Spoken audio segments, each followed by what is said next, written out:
వీక్షకులందరికీ నమస్కారం. 2024 సంవత్సరం సెప్టెంబర్ మాసంలో సింహరాశి వారికి ఏ విధమైనటువంటి ఫలితాలు కలగబోతూ ఉన్నాయో ఈ వీడియో ద్వారా చాలా క్లుప్తంగా తెలుసుకునేటువంటి ప్రయత్నం చేద్దాం. ముఖ్యంగా ఈ మాసంలో గ్రహాల యొక్క మార్పు పరిశీలన చేస్తే సెప్టెంబర్ 17వ తారీఖు ఇప్పుడు సింహరాశిలో సంచరిస్తూ ఉన్న రవి కన్యలోకి వెళతారు. 19వ తారీఖు శుక్రుడు తులారాశిలోకి సంచారం ప్రారంభం చేస్తారు.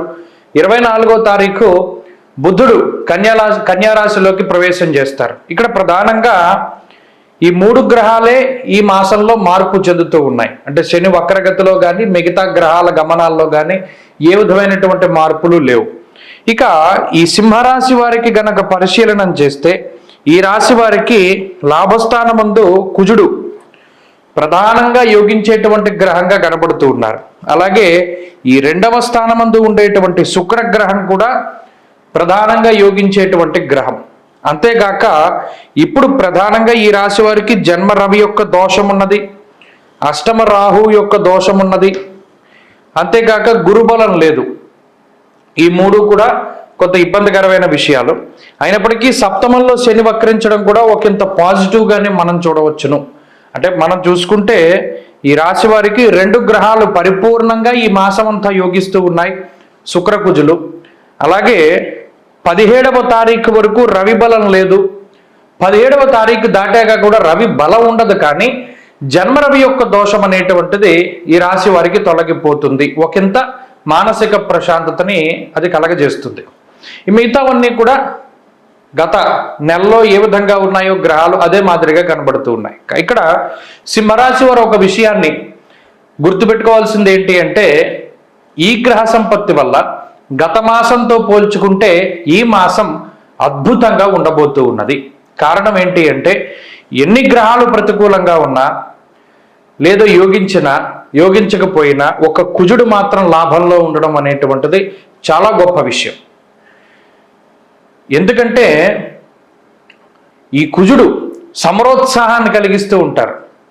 అంతేగాక ఏదైనా ఉత్సుకత, ఏదైనా ఒక పని చేయాలి, పూర్తి చేయాలి, కష్టపడాలి, పేరు సంపాదించాలి అనేటువంటి ఉత్సాహాన్ని కలగజేస్తారు. దాంతోపాటుగా గత మాసంలో 10వ స్థానంలో సంచరించినటువంటి గురు కుజుల్లో కుజుడు ఇప్పుడు 11వ స్థానంలోకి రావడం వల్ల కూడా వృత్తి ఉద్యోగాల్లో ఎనలేనటువంటి గౌరవ మర్యాదలు, పేరు ప్రతిష్టలు, ఎదుగుదల ఇటువంటివన్నీ కూడా సంభవించడానికి అవకాశం ఉంటుంది.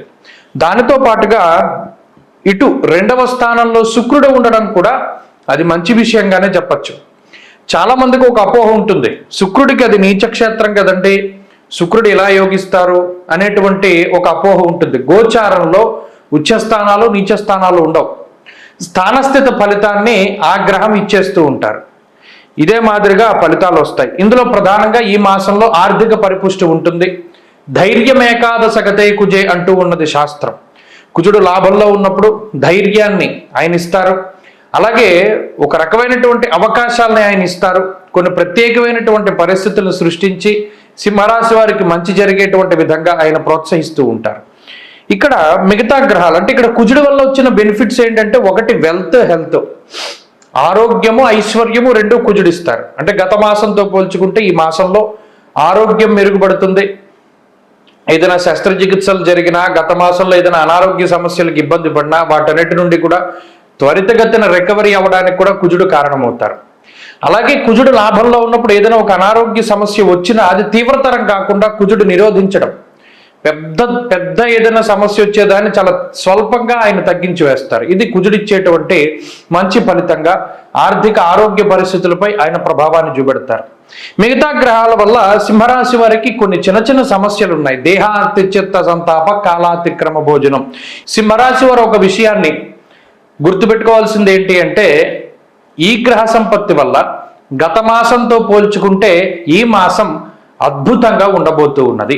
కారణం ఏంటి అంటే ఎన్ని గ్రహాలు ప్రతికూలంగా ఉన్నా లేదో యోగించకపోయినా ఒక కుజుడు మాత్రం లాభంలో ఉండడం అనేటువంటిది చాలా గొప్ప విషయం.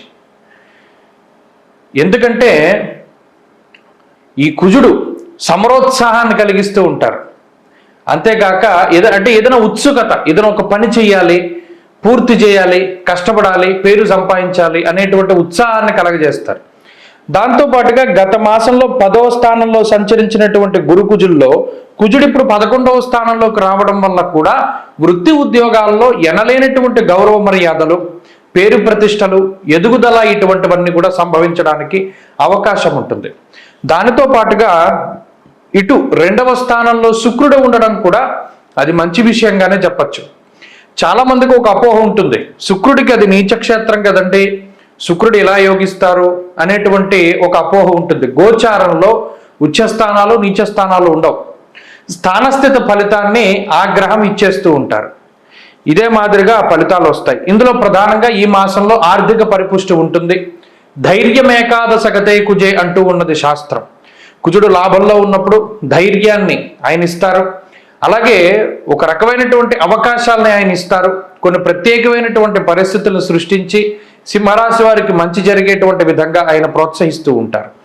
ఇక్కడ మిగతా గ్రహాలు అంటే ఇక్కడ కుజుడు వల్ల వచ్చిన బెనిఫిట్స్ ఏంటంటే, ఒకటి వెల్త్, హెల్త్, ఆరోగ్యము, ఐశ్వర్యము రెండు కుజుడిస్తారు. అంటే గత మాసంతో పోల్చుకుంటే ఈ మాసంలో ఆరోగ్యం మెరుగుపడుతుంది. ఏదైనా శస్త్రచికిత్సలు జరిగినా, గత మాసంలో ఏదైనా అనారోగ్య సమస్యలకు ఇబ్బంది పడినా వాటన్నిటి నుండి కూడా త్వరితగతిన రికవరీ అవ్వడానికి కూడా కుజుడు కారణమవుతారు. అలాగే కుజుడు లాభంలో ఉన్నప్పుడు ఏదైనా ఒక అనారోగ్య సమస్య వచ్చినా అది తీవ్రతరం కాకుండా కుజుడు నిరోధించడం, పెద్ద పెద్ద ఏదైనా సమస్య వచ్చేదాన్ని చాలా స్వల్పంగా ఆయన తగ్గించి వేస్తారు. ఇది కుజుడిచ్చేటువంటి మంచి ఫలితంగా ఆర్థిక ఆరోగ్య పరిస్థితులపై ఆయన ప్రభావాన్ని చూపెడతారు. మిగతా గ్రహాల వల్ల సింహరాశి వారికి కొన్ని చిన్న చిన్న సమస్యలు ఉన్నాయి. దేహాతిచిత్త సంతాప కాలాతిక్రమ భోజనం. ఇక్కడ 1వ స్థానమందు జన్మరాశి యందు రవి బుధులు సంచరించడం అది మంచిది కాదు. చాలా మంది దీన్ని బుధాదిత్య యోగంగా వర్ణించి అప్పుడు ఇంకేముంది రాజయోగం వస్తుందంటారు. గోచారంలో బుధాదిత్య యోగాలు అవి ఉండవు. జన్మ రవి కానీ జన్మ బుధుడు కానీ దోషప్రదులు. దీనివల్ల కొంత అతి విశ్వాసం అనేటువంటిది వస్తూ ఉంటుంది. ఓవర్ కాన్ఫిడెన్స్ వల్ల దెబ్బతిండడం, ఎక్కువ శరీరం శ్రమ పడుతూ ఉండడం, మతిమరుపు పెరుగుతూ ఉండడం, కంగారులో ఏదైనా ఒక పని మర్చిపోతూ ఉండడం, కొన్ని ముఖ్యమైనటువంటి పనులు వాయిదా వేసుకోవడం, ఇటువంటివన్నీ కూడా దీనివల్లే జరుగుతాయి. అంతేగాక ఉన్నతాధికారులు కానీ ప్రభుత్వాధికారులు కానీ కొంత మీకు వ్యతిరేకంగా మాట్లాడడానికి, పనిచేయడానికి, న్యాయ వ్యవస్థల్లో కొంత చేదు అనుభవం ఎదురవడానికి వీటన్నిటికీ కూడా ఈ రవి బుధులే కారణం. అందువల్ల 17వ తారీఖు దాటిపోతే రవి 2వ స్థానానికి వచ్చేస్తారు కాబట్టి జన్మ రవి దోషం పోతుంది. కాబట్టి 17 తర్వాత ఇంకా మెరుగ్గా ఉంటుంది సింహరాశి వారికి. అయితే ఇక్కడ ఇంకొక విషయం, అష్టమ రాహు. ఈ అష్టమ రాహు ఉండేటువంటి స్థితిగతులు కూడా ఈ రాశి వారికి అంత మంచిది కాదు. ఇది కూడా హెల్త్ పరంగానే ఎక్కువ ప్రభావాన్ని చూపెడుతూ ఉంటుంది. దానితో పాటుగా జాగ్రత్తగా ఈ మాసంలో ఉండవలసింది దేని పట్ల అంటే కుక్కల పట్ల. సునకము అంటే 4 కాళ్ళ జంతువు, చతుష్పాద జంతువుల వల్ల ఏదైనా ప్రమాదం వాటిల్లడానికి, విషపూరితమైనటువంటి జంతువుల వల్ల ఏదైనా ఇబ్బందులు వాటిల్లడానికి అవకాశం ఉంటుంది. కాబట్టి సింహరాశి వారు చాలా జాగ్రత్తగా ఉండడం చెప్పదగినటువంటి సూచన. ఇక ఉద్యోగ వ్యాపారాలు చాలా మిశ్రమంగా ఉన్నాయి. ప్రత్యేకించి గత మాసంతో పోల్చుకుంటే మాత్రం చాలా మెరుగ్గా ఉంటాయి. ఎందుకంటే కుజుడి యొక్క అనుకూలత ఉంది కాబట్టి అభివృద్ధిలోనే ఉన్నట్టు గత మాసంతో పోల్చుకుంటే.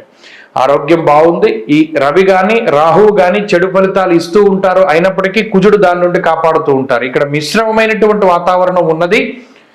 కానీ 17వ తారీఖు దాటిపోతే ఈ రవి యొక్క దోషం కూడా తొలగిపోతుంది కాబట్టి అన్నీ కూడా సర్దుకోవడానికి అవకాశం ఉంటుంది.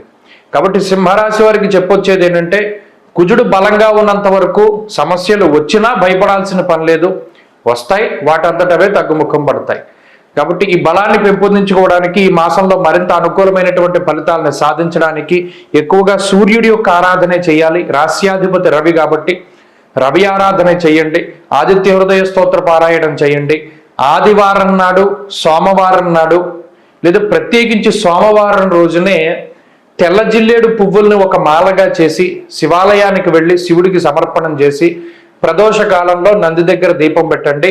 అన్ని సమస్యల నుండి బయటపడడానికి అవకాశం ఉంటుంది. స్వస్తి.